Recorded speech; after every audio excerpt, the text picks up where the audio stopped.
Welcome back. I'm now on the south side of my house as the afternoon's wearing on. The light is better here. Yesterday I looked at answering a question for you. What is Domesday Book? Why did it exist? Why was it put together? And I think you've got some understanding of that. Today I'm going to look at the two manuscripts themselves, the two Domesday books.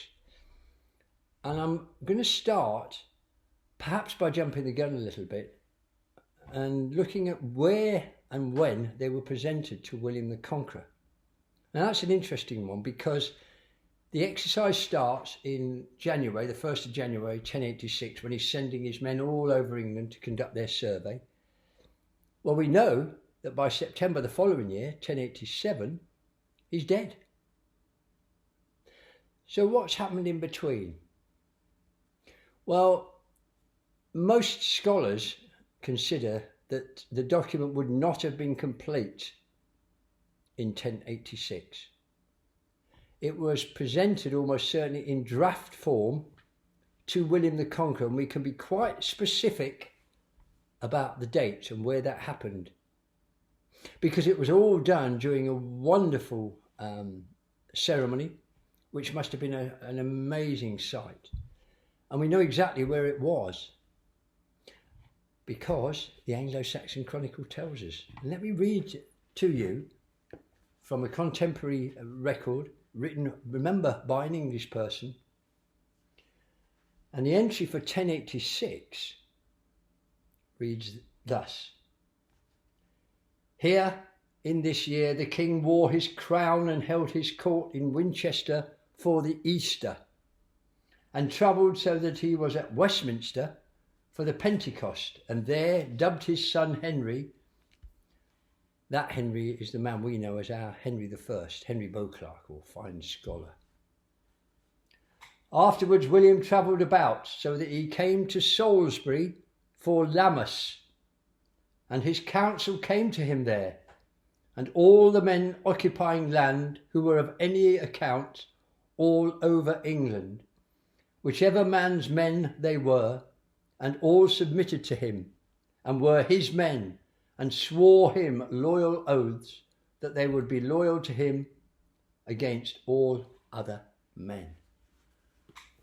Well, we know the date because Lammas is the 1st of August. So William the Conqueror was at Salisbury on the 1st of August, 1086, to take what is now known as the Salisbury Oath. Well, Salisbury was a little bit different in those days. It was at a place we understand to be Old Sarum, a gorgeous and magnificent, gigantic Bronze Age fortification which still exists, within which the Normans constructed a castle and a cathedral. That cathedral was later removed and replaced by the modern day Salisbury Cathedral, which is within sight to this day of Old Sarum.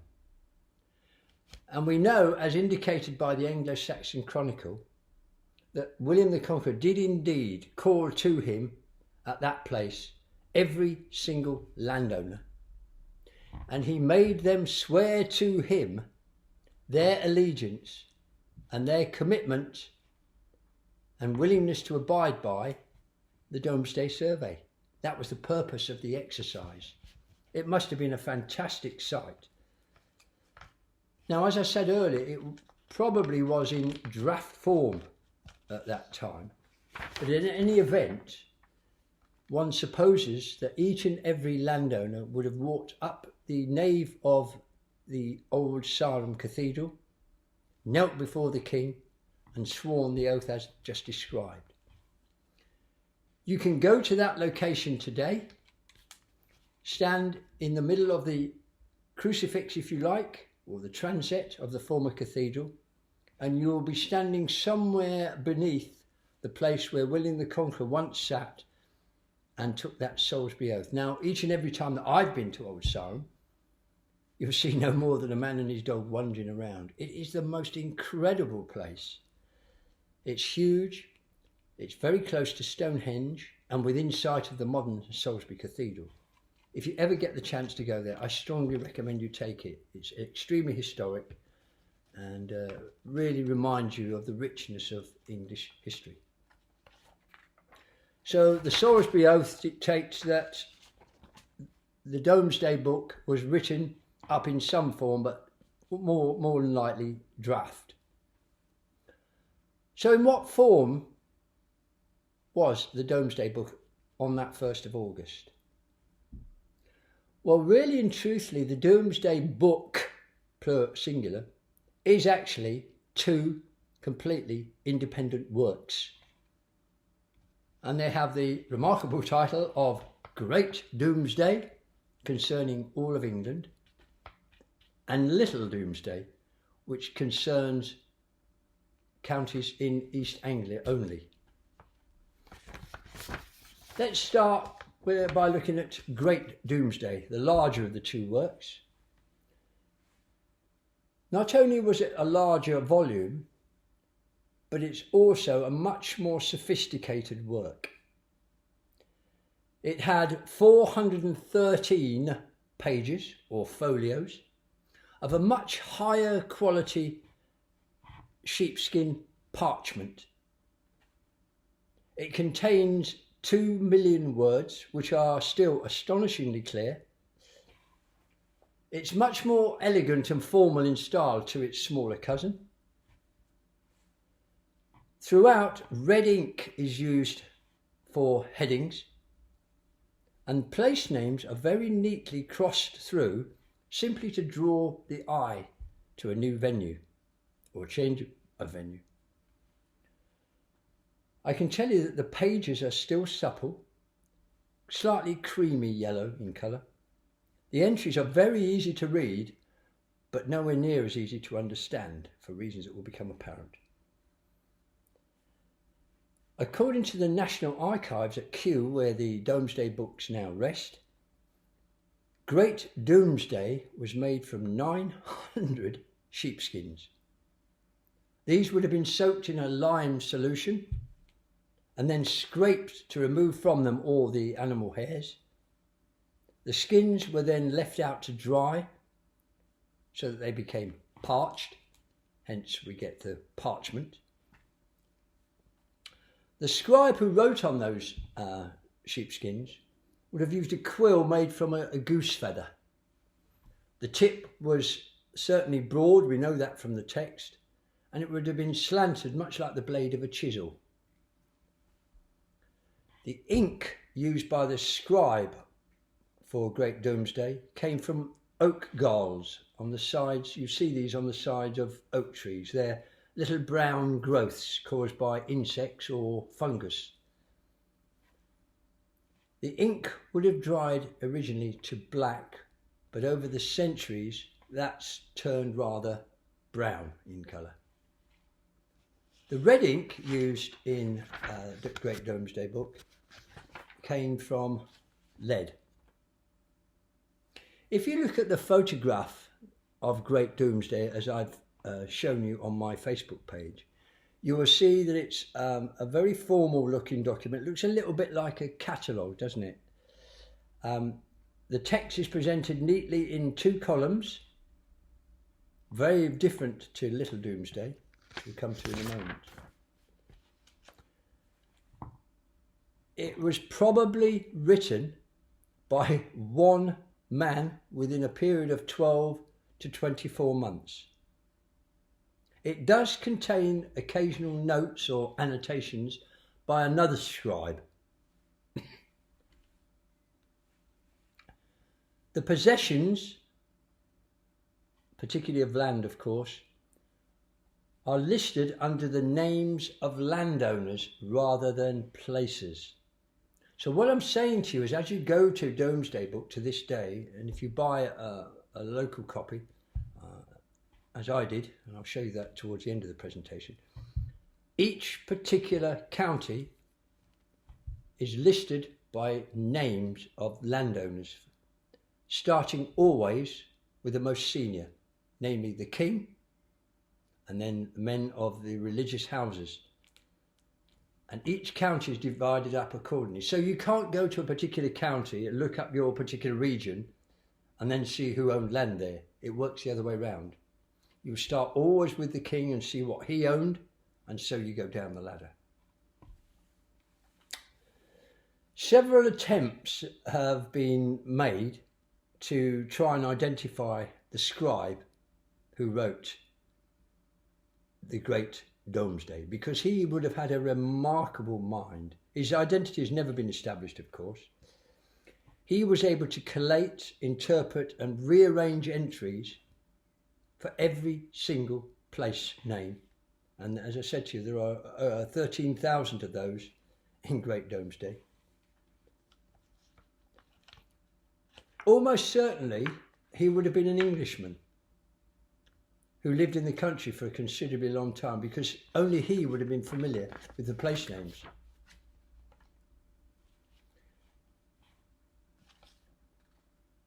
Let's move on to Little Domesday. You'll see straight away from the photograph that I've incorporated that it is a smaller document in stature, but it's much fatter, much thicker. Whereas Great Domesday covers entries for all of England, with one or two notable exceptions, Little Domesday holds entries only for Norfolk, Suffolk and Essex. As I say, it's thicker because it has much more detail than Great Domesday. There are 475 pages or folios, and it was probably written before Great Domesday, before its bigger cousin. It was written by at least 6 scribes, which might explain why it's of lower quality and a little less polished than Great Domesday. The text of Little Domesday incorporates far more detailed information about the numbers of livestock, for example.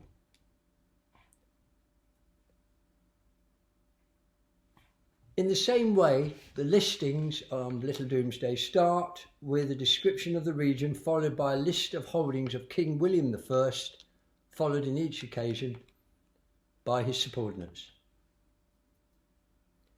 What is clear is how much land churchmen and religious houses owned at that time. It's almost disgusting, really. They may have been men of the church, but they certainly knew how to line their pockets.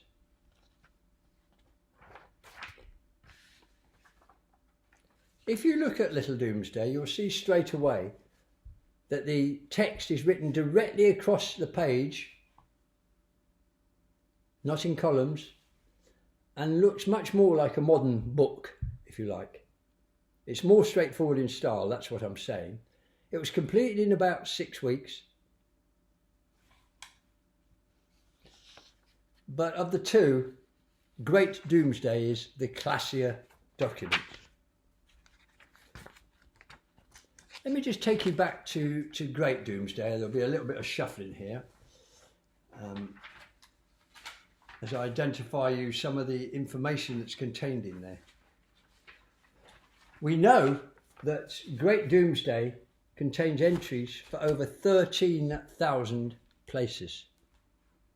But certainly it does not give us the detail that Little Domesday does. And that's because we're talking about more place names, obviously. I think of all the entries that you see in Domesday Book, the most thought-provoking is the very last paragraph in Little Domesday. And you'll see I've put a photograph of that within my Facebook page. That last paragraph of Little Domesday is called a colophon. It's an addition, if you like. That is the only surviving text that we have which confirms for us, from the original source, the date on which it was written. Because that colophon, and you can see the black text and you can see a little bit of red, that may be accounted for by fading. But it reads thus: in the 1086th year from the incarnation of our Lord, and in the 20th year of the reign of King William, this survey was made, not only through these 3 counties, but also through others. So there we are, we're getting it straight from the horse's mouth.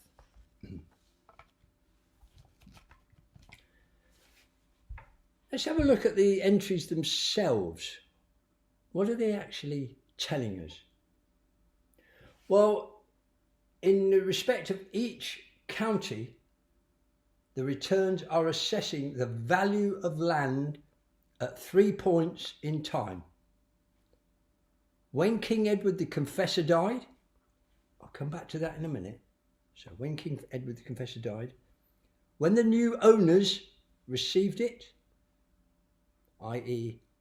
at the time of the Battle of Hastings or immediately afterwards, and then thirdly at the time of the survey 20 years later.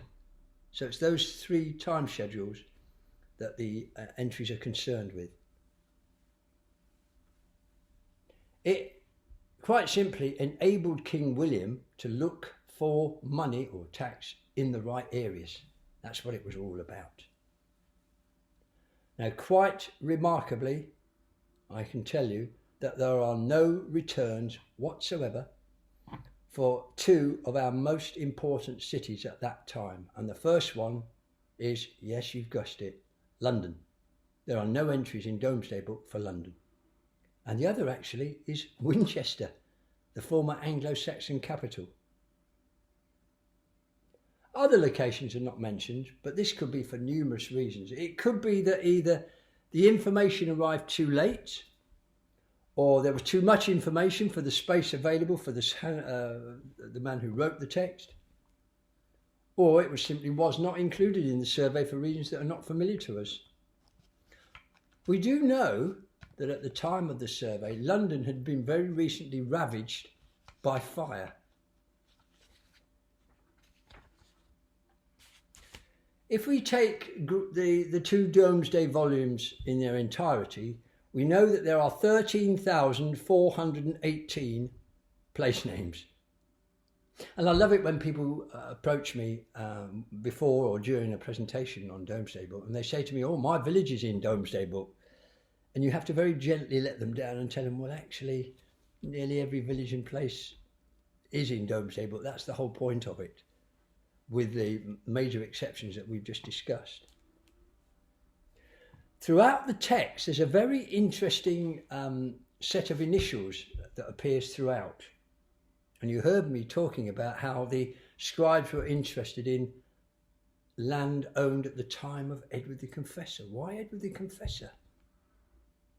Well, throughout the text of Domesday Book, and you can see it even in the modern transcriptions, you see the 3 letters together in capitals, T-R-E. T-R-E standing for Tempore Regis Edwardi, in the time of King Edward. Most of us know that at the Battle of Hastings, William the Conqueror defeated King Harold. Well, to him, William the Conqueror, and the Normans, King Harold was irrelevant. They wanted to airbrush him out of history. They wanted people to believe that William the Conqueror had legitimately taken Harold's throne. So what they did was they simply airbrushed Harold out of history, and you see no reference to him in Domesday Book. But what they did do was they went to Harold's predecessor, who was related to William the Conqueror, Edward the Confessor. So hence throughout the text you see these in the time of King Edward, T-R-E, throughout the text. Because Latin was used for government documents and religious documents, Domesday Book was written in Latin. It was, for all intents and purposes, a government manuscript. The numbers are written as Roman numerals. Some of the Latin words were shortened to save space, which was very traditional at that time. It was a common device used by scribes, but it does give us a headache, because it also uses not only short words but shortcuts and makes assumptions about things that are unknown to us. And as I said earlier in the presentation, the text of Domesday Book is very easy to read, but it's nowhere near as easy to understand. It takes very much works of academics, and has done for nearly 9 centuries. Although actually Domesday Book wasn't really analysed in that sense until the 18th century, and I'll touch on that in my last presentation. I will say to you that only the heads of households are mentioned when describing land and ownership shire by shire. And this means that we got a good idea of the number of households, but we don't get a good idea of the population, because we don't know who was behind all those heads of households or the sizes of their families. What is clear by examining Domesday Book is that the Normans, how thoroughly they had taken over England by 1086, 20 years after the Norman invasion. I want to finish this little session by just considering something I mentioned at the beginning. Why do I call it Domesday Book? Originally, it was known as the Winchester Roll, the King's Roll, the Great Survey, the Inquisition, or the Book of Winchester. It attracted several names. The modern word doom is descended from the Anglo-Saxon dom. Domesday translates to a day of accounting or reckoning, and that is usually used in a religious context. In 1179, so just over 100 years after the Norman invasion, a Norman by the name of Richard Fitznigel said this about Domesday Book: its sentence cannot be put, squashed, or set aside with impunity. Its decisions, like those of the Last Judgment, are unalterable. And thus, the Domesday Book is literally a day of reckoning for landowners in England, meaning that one's lord took account of what was owed by his subjects. There was no appeal against its decisions or its judgments, and it formed part of the English law well into the 17th and 18th centuries. I'm going to finish today's presentation at that point.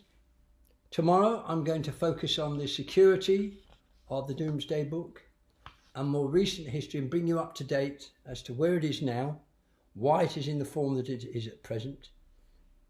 I hope you've enjoyed today's deliberations, and I look forward to hearing or seeing you tomorrow. As I've said in my text on my Facebook page, if there are any questions, please let me have them by text. And in that last presentation, which I'll do tomorrow or the following day if appropriate, I will answer as many of those questions as I can and specify those who have asked them. Thank you.